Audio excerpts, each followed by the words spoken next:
Our special guest, Isabella Green. The book, Leaving the Trap, How to Exit the Reincarnation Cycle. And just that title alone, Isabella, just sends my mind going in all these different directions. Reincarnation, after death, and maybe just for our audience and myself, clarify what that means to you. The book or reincarnation? Which part? Well, actually, the reincarnation, which we'll then get into the book in just a minute. I just wanted to see what your interpretation of reincarnation actually is. Reincarnation, in my interpretation, is the system that traps souls within Earth plane. There is a very tangible layer around Earth plane that we know as astral dimension or astral plane. And this is where all of the afterlife takes place. And this is where people land after they are out of their physical bodies. And I have seen that in my astral projection and in my out-of-body experiences. So I kind of have the hands-on or first-hand experience with this dimension. Huh. Do you feel that what you do in this lifetime directly affects what will happen afterward? Absolutely.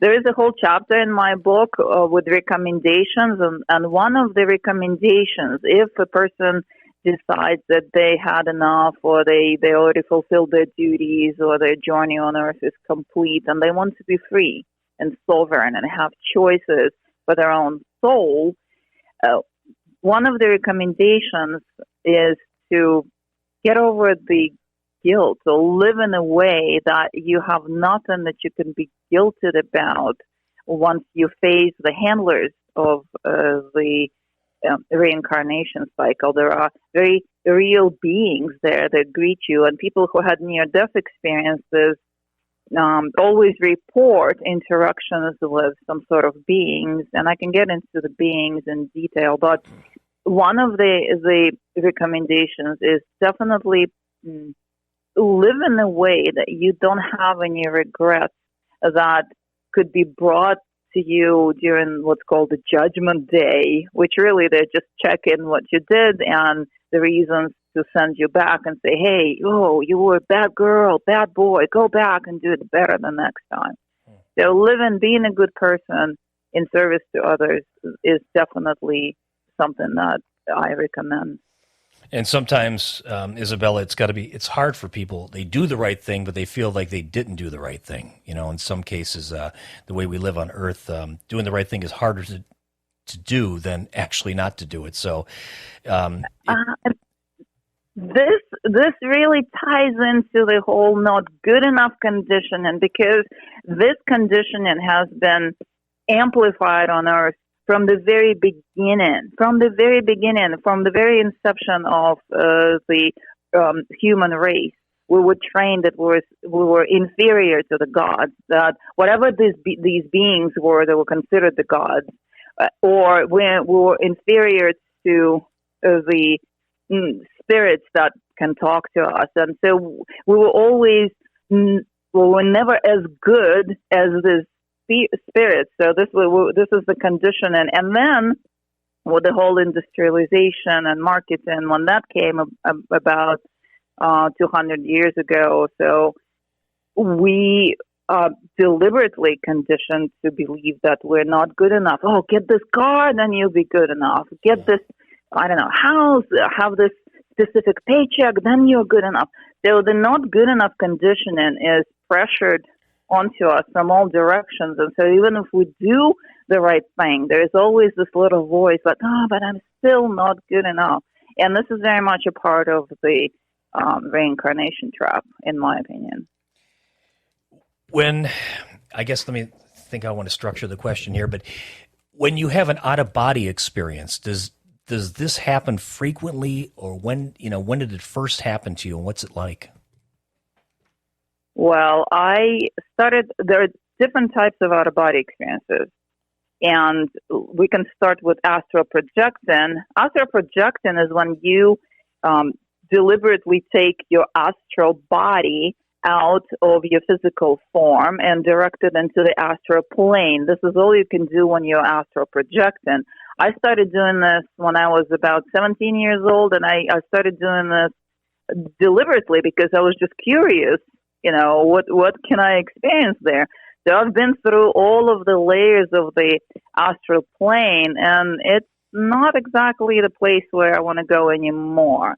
So then back in 2010, I learned the technique to go out of body so that I can travel to the higher realms, bypass the astral dimension, and go into the cosmos, the entirely different experience of an out of body kind. And then there are near-death experiences. That's an out of body experience as well. And I actually had a couple, including an induced one, because I'm curious that way. Wow. So near-death experiences, when somebody is involved in that, do they have maybe some subconscious power to keep themselves alive, or do they have any play in that, whether they live or die? That's a great question. I have observed, and I've interviewed enough people who had near-death experiences, and also through my own near-death experiences.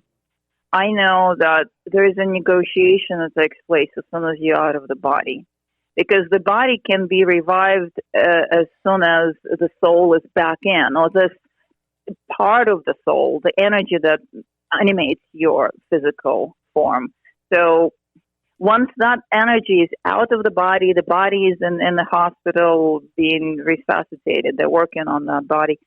There is a negotiation that goes on behind the scenes in the astral plane, and the handlers of the reincarnation cycle are discussing with you that you need to go back and do better, or change your past, or you have an offer for this planet and you haven't even tapped into it, or you were not a good person, go back and do better. And so if you accept and you are guilted into it, and you feel that, well, yeah, you know what, and next thing you know, as soon as you accept, even in the smallest way, you're back in the body and the body is revived. I've also observed with my clients that those who decided that they no longer want to live, let's say a person is really in depression, and all they're saying is, I want to get out of here. I don't want to be here. I can't stand it here. I want to go back and be with my, beloved one who passed away. If this takes about 2 years in my observation, and then the person passes suddenly from some freak, either like disease that just pops out of nowhere. But usually this kind of desire manifests within about 2 years, I noticed. When somebody has lost a very close person in their life, and they feel that person's energy around them, they're not imagining that. This is really happening, right? Oh, of course. Yeah, because the loss we experience is here in the physical, really. The grief of never again. Because if you say those words, never again, to someone that's when the person starts crying, because it's all about losing the relationship with this person. It's all about losing that connection that they had, and the physical presence, the ability to have that physical interaction. But the person didn't really go very far. You literally can talk to them in spirit, and those who channel the people who are passed on, or those who are able to see spirits, are very well aware of that. Could those people that have passed on, that are close to you, that are around you all the time, that you don't always, aren't always able to see, can they influence you to make the right decision, that things that they didn't do right?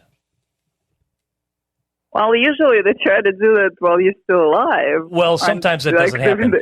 Well, like a father, for example. Like a father was hard on you, but he realized near the end of his life that he probably should have handled things a little differently, and then maybe he passes, and then he maybe has a cathartic moment in his mind, and he says, well, I don't want my son to do the same thing. And, that kind of thing is what I was referring to. Yeah. Yeah, I get it. There are two, I would give two answers. So very common parenting pattern is when the parents who failed at something themselves are really pressuring their children to do what they were not able to do.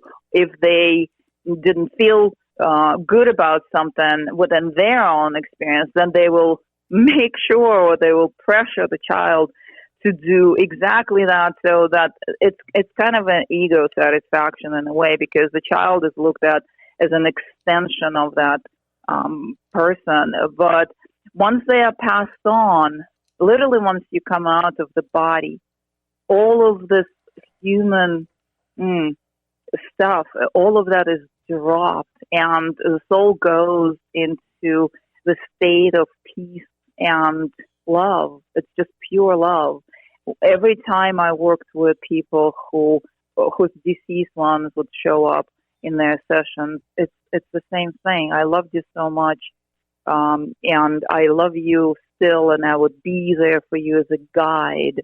So as a guide, and that takes a very different type of guidance. There's no pressure there. It's just the presence that is kind of an extra angel on your shoulder. What about an animal? Can they have the same power, or is that just completely different? Well, animals are incredible because they have very short lives compared to human lives even, and they return to the loved one. So, but they don't always return as the same animal. Let's say it could be a horse and that you love dearly, and it passes and it comes back as a dog, but you recognize that. Or it could be a dog and it comes back as a cat, but it's still the same soul. And they also follow your journey. Very often, animal incarnations go hand in hand with human incarnations for thousands and thousands of years. They just pop in, and they're like a part of your loving entourage.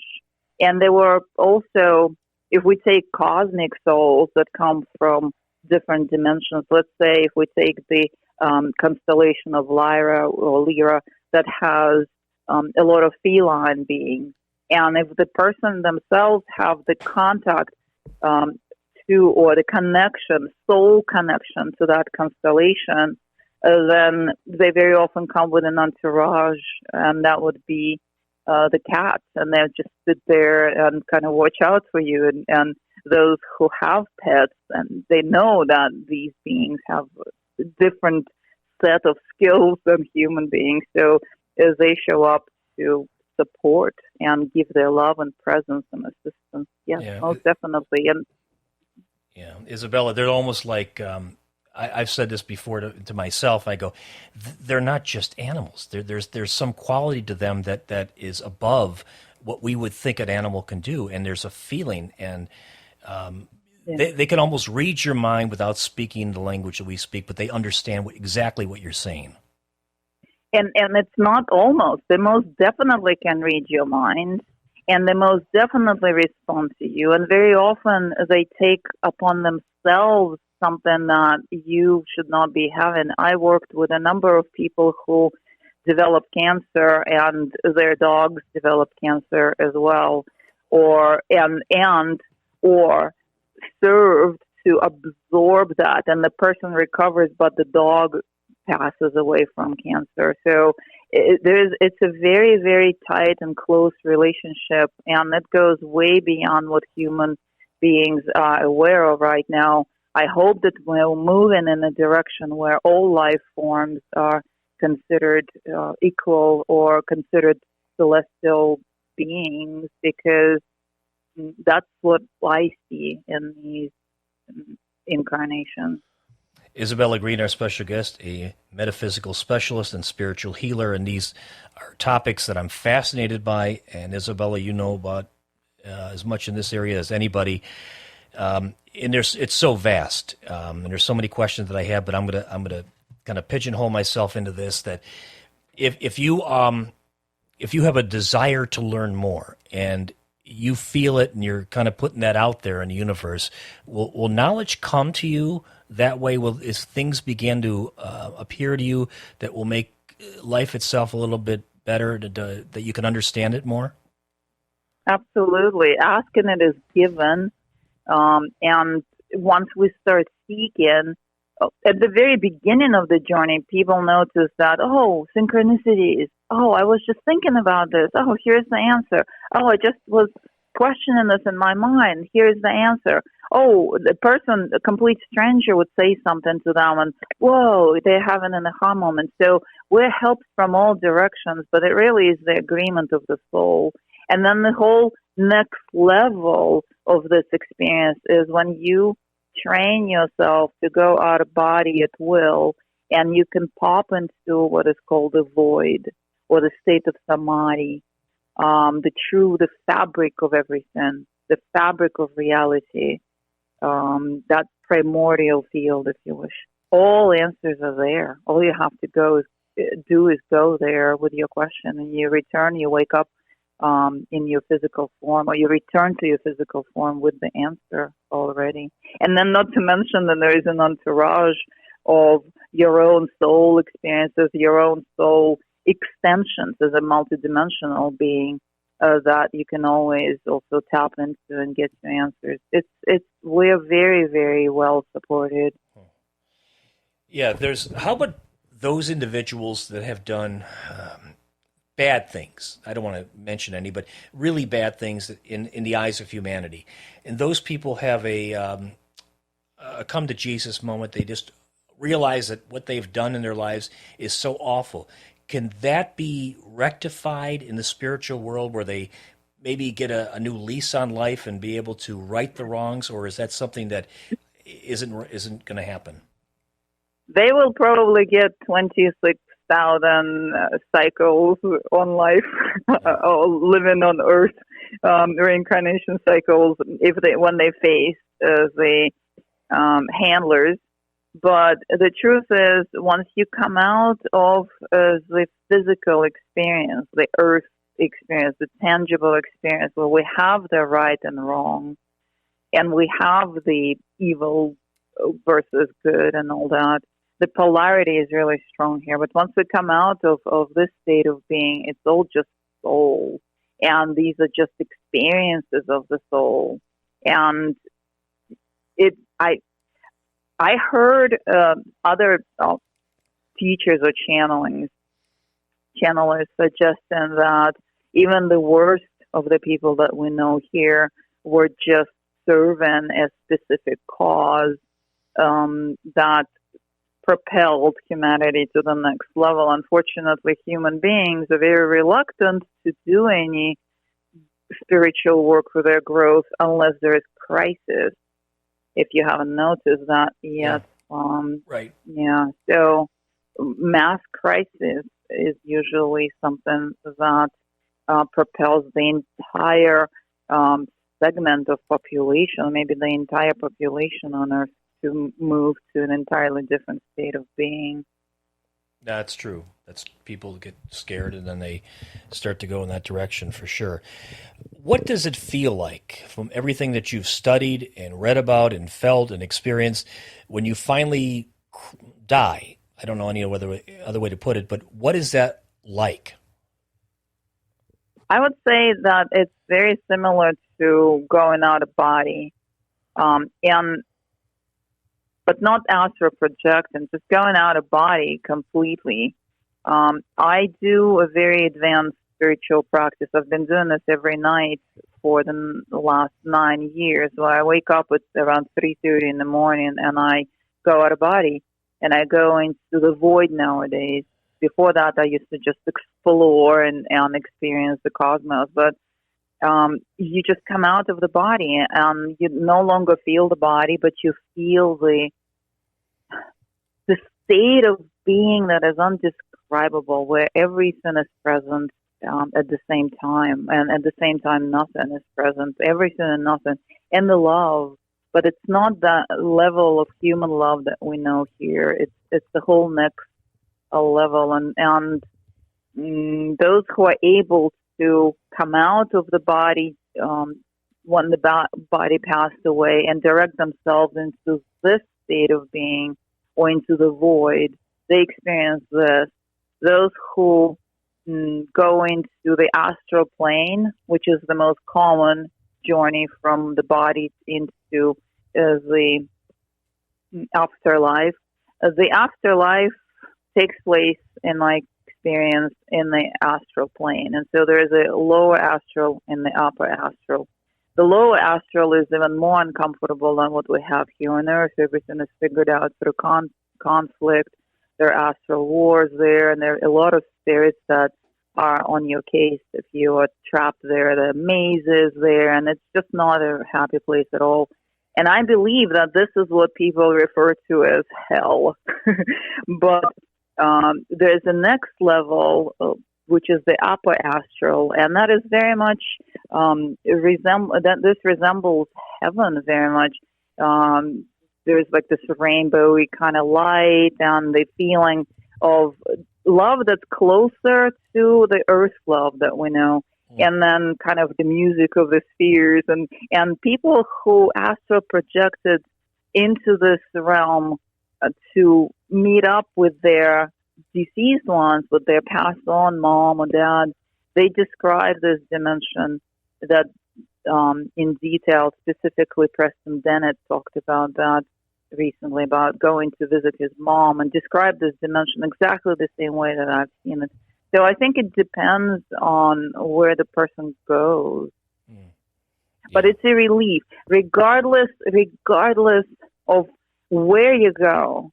I don't know, maybe low astral is not exactly, but it's a relief because there's no more pain, there's no more density. You're not dragging the physical body on your spirit any longer, and it's an entirely different perspective on things. So I would say that death is not nearly as scary as we're trained to believe. Yeah, there's so much that a person would hear in their lifetime about what it is, what it could be, what it might be, and it goes through your mind when you get older. You start to think, my friends are starting to, go that direction. They're dying off, and I wonder what's going to happen to me. So you start to question your own mortality, and you wonder, have I done enough here to make a difference? And I guess every day I wake up and I say, I want to make a difference in a positive way for whatever time I've got left. And do you sense that in people? I mean, you're able to astral project and get inside of that realm. Do you sense that in people, or are you not able to do that? The anxiety to do more, or what do you mean? What exactly do I sense? Their intentions, their anxiety about life. Do you, when you come into contact with somebody, maybe on the phone or in person, can you tell what kind of a soul that they've got by just being around them for any length of time? Yeah, you can feel that energetically, because the person with heavy stuff going on, they would feel heavy, quite literally, even remotely. And I work with everyone remotely, so I can feel the person through a conversation. And then the people with the lighter load, emotional load, it's all emotional. It's all our focus, emotion, and thinking. That determines where you're at energetically. So if the thinking and the focus and emotions are in the heavy spectrum, then a person's energy feels heavy, even if they're not saying anything at all. It's the habitual cycles of thinking, feeling, and what they're focused on that determine the state of a person's energy field. Isabella, when you were a young girl, did you know that this is going to be your path, or at what age did all this come about? I had abilities, but my family was telling me, don't tell anybody. It was something that was not talked about. And other women in my family had abilities. Like when my uncle passed, he walked through our apartment and everyone saw him. that same night. He passed elsewhere, but we were all gathered in a different place in the evening in the dark, and we all saw him, and so did I. But we were not allowed to talk about it because you would be, considered insane for saying something like this. But when I became an adult and I started fighting for survival around 21 years old-ish kind of thing. And I decided that I needed a career and I needed, to make a living. The whole American dream came about. That's when I deliberately shut down my abilities. So I stopped astral projecting. I stopped doing everything within the spiritual realm. I was doing Tai Chi, and it took me into as a state of being. I even stopped doing that because I decided I need to focus on third density, which means just the earth experience, the physicality of it. And I was in a spiritual coma until recently, until 2010. And in 2010, I encountered the work of Dr. Joe Dispenza, and I learned the meditative technique that really took me where I'm at right now. And also, I encountered an energy healer. And after each session with that energy healer, I was remembering or recovering my abilities that were shut down for like 20 years, So that's when it kind of started. And then when I moved to Sedona, which is the spiritual hub here in 2012, that's when I decided that this is going to be my path now. And I didn't really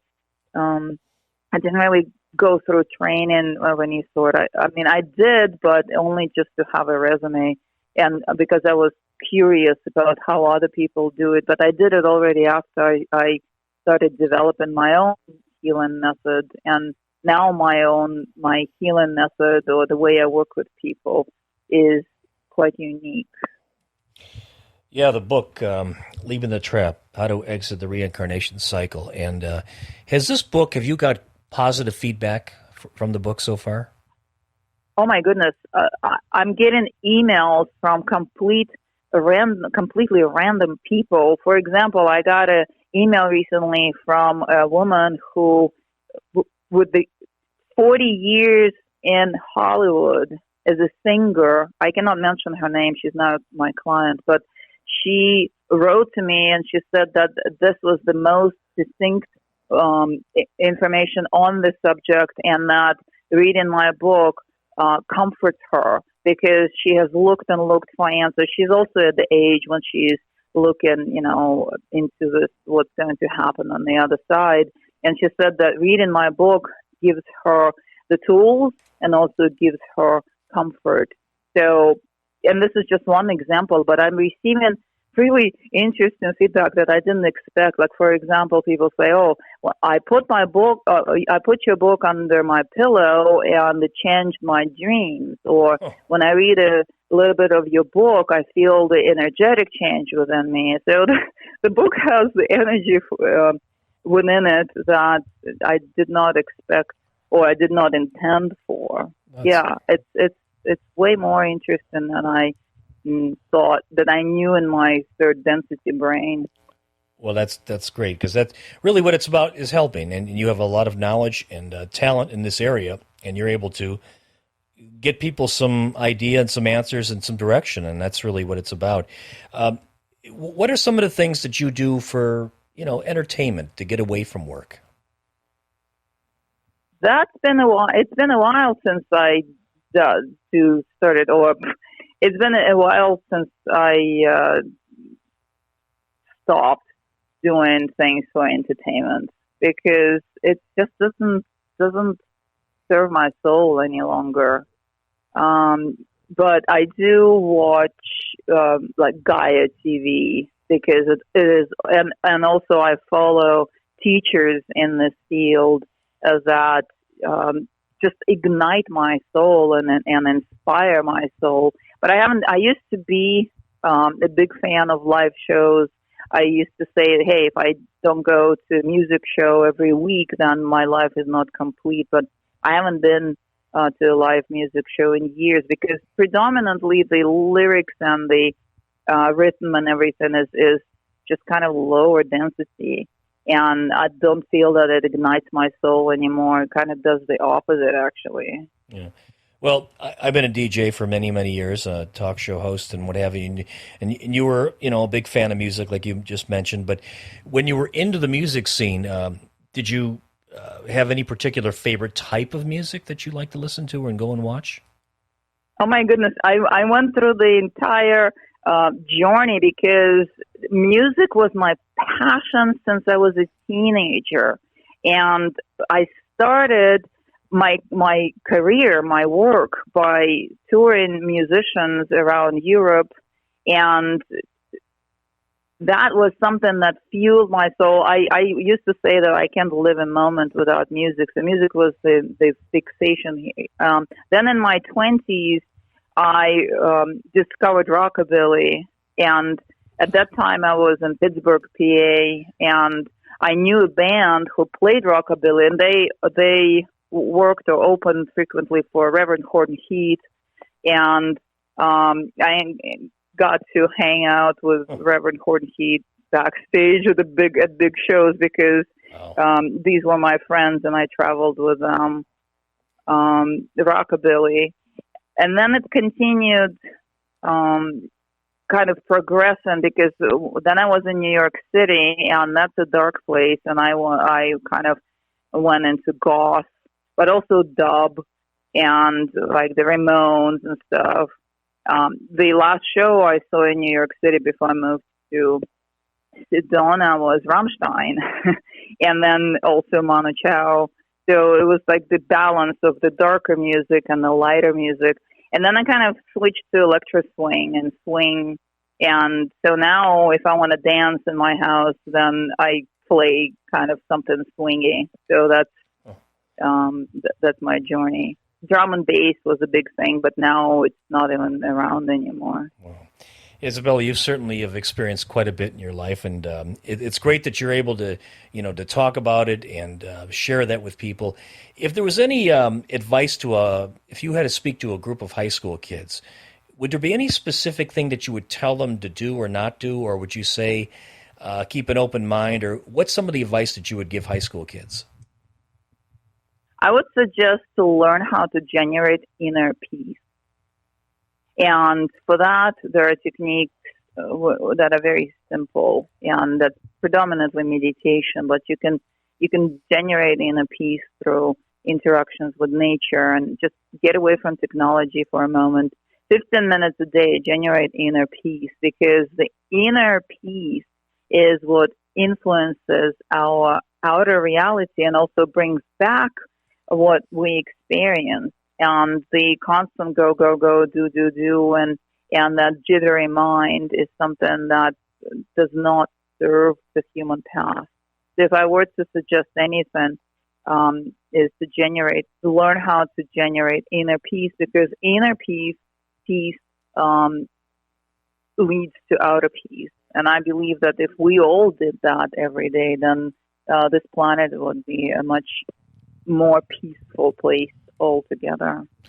Yes, anxiety is one of the hardest things to overcome for some people, and when anxiety is not around, life is a lot easier to live. Right. Yeah, absolutely. Where can people get your books? They are just on Amazon right now.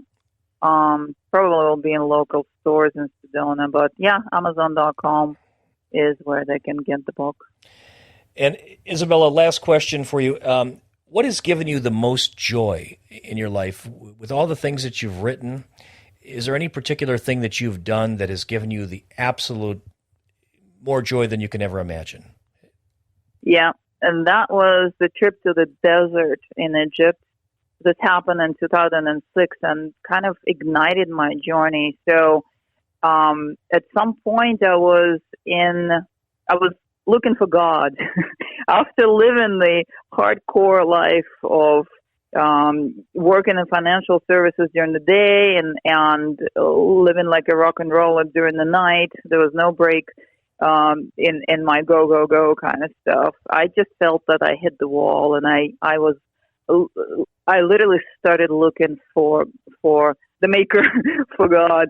And I remembered that a few years before that, in my travels, I encountered a tour guide who said, if you're looking for God, you need to go to the desert, because in the desert there is nothing except you and God.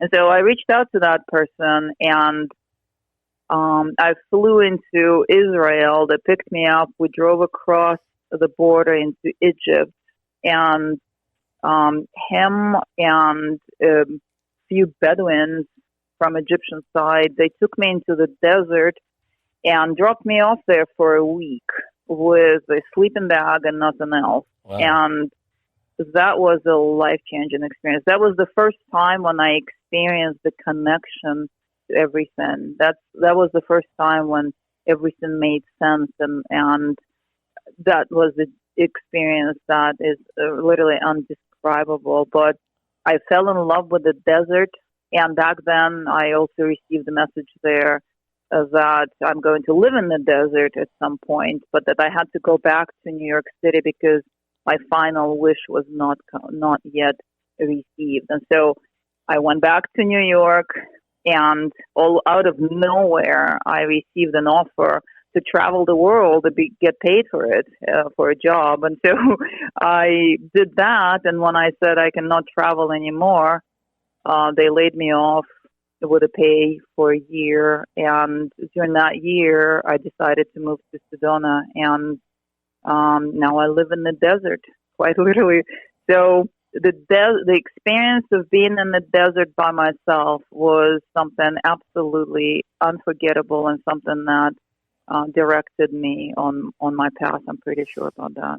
Well, things are meant to happen for a reason, and you're meant to do this. And and I'm very, very honored to be able to have had the opportunity to speak with you. And I want to thank you very much for your time and all of your insight. It is my pleasure, Ray. Thank you for having me on the show. Thank you, Isabella.